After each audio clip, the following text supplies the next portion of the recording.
Welcome back to Artisticoder. In today's video, we're diving into recursion, a fundamental programming concept. Recursion is essential for solving problems involving repetition, breaking down tasks, and managing tree or graph structures. Let's break it down and explore how recursion works in both theory and practice. Recursion occurs when a function calls itself to solve smaller instances of the same problem. It's a way of breaking down complex tasks into manageable steps. Recursion is often used in problems involving trees, graphs, or repetitive processes. To write a successful recursive function, you need to define two key parts, the base case and the recursive case. The base case is the stopping condition. Without it, the function would run infinitely.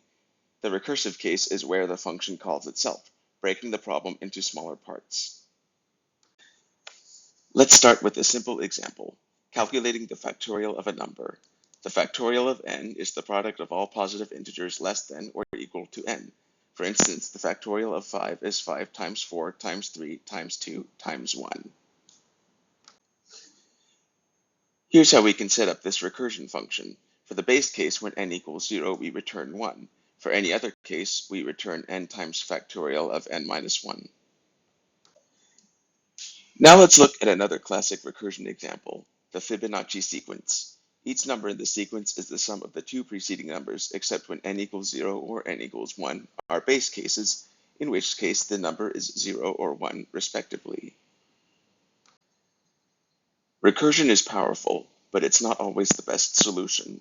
Use recursion when the problem can be broken into smaller, similar subproblems. You need to explore multiple paths like in tree or graph traversal, or an iterative solution would be too complex to implement. While recursion is useful, there are a few pitfalls to watch out for. Stack overflow. This happens when the recursion goes too deep without reaching the base case. Inefficiency. Some recursive solutions repeat calculations, leading to poor performance. Use memoization to avoid this. Unreadability. Overusing recursion can make code harder to understand.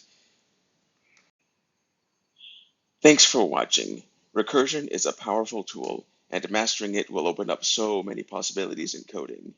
If you found this helpful, please like, comment, and subscribe to my YouTube channel.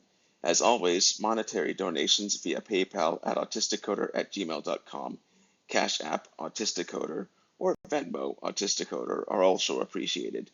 Your support helps me create more content for our community. Let's keep learning and growing together. And don't forget, we have a challenge live right now. Can you count how many nodes in a binary tree have exactly one child? Be sure to check out the challenge.